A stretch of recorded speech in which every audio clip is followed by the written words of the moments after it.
Hi guys, நீ நம்ம movie ரிவ்யூவில் ஒரு தெலுங்கு திரைப்படமான சாம்பியன் படத்தோட ரிவ்யூ தான் பார்க்க போகிறோம். இந்த படம் இப்போ தேட்டர்ஸில் அவைலபிளாக இருக்குது. மறக்காமல் செக் அவுட் பண்ணி பாருங்கள்.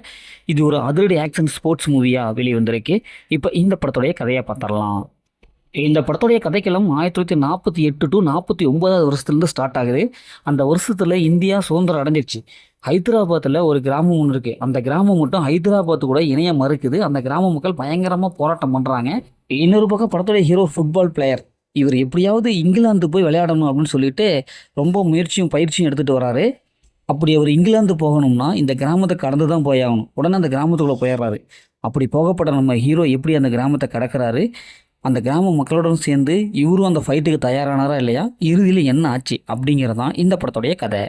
இந்த படத்துடைய பாசிட்டிவ் பார்த்தாவே ஹீரோடைய கேரக்டர் சிம்பிளாக ஒரு ஸ்போர்ட்ஸ் மூவியாக ஆரம்பித்து அதிரடி ஆக்ஷன் மூவியாக சொல்லியிருக்காங்க. அதே மாதிரி கிராமத்தை காமிச்சிருக்காங்க. அதில் நடக்கிற போராட்டங்கள் 1948 அந்த நிஷாம் அவங்களுடைய கட்டுப்பாட்டில் இருக்கிற அந்த கிராமம் எப்படியெல்லாம் இருக்கும், எப்படியெல்லாம் அவங்க வந்து போராடி இருக்காங்க அப்படிங்கிறத தெள்ள தெளிவாக சூப்பராக காமிச்சிருக்காங்க.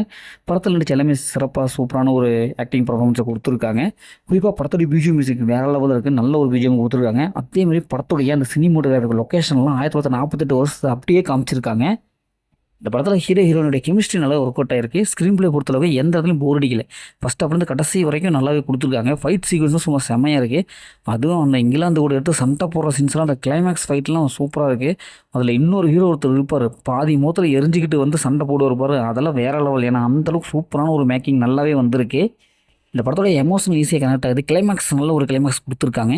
இந்த படத்துடைய மைனஸ்னு பார்த்தா பெருசாக ஒன்றும் இல்லை. ஃபஸ்ட் ஹாஃப் தான் கொஞ்சம் லேக் அடிக்கிற மாதிரி இருக்குது. அந்த காலத்தில் அப்படி விட்டு இருக்குது. அதுக்கப்புறம் ஃபஸ்ட் ஹாஃப் ஒரு 10 நிமிஷம், அதுக்கப்புறம் படம் சூடு பிடிக்குது. மற்றபடி பெருசாக மைனஸில் எதுவுமே இல்லை. இந்த படத்தில் அந்த மாதிரி சென்ஸில் எதுவுமே இல்லை. கண்டிப்பாக ஃபேமிலியோட பார்க்கலாம். மொத்தல படம் இப்படி சூப்பராக சொன்னாங்க. இந்த படம் ஒரு ஒர்த்தான மூவி தான். ஓகே, சினிமா எடுத்து ஒரு புதிய மூவி ரிவ்யூ சந்திப்போம்.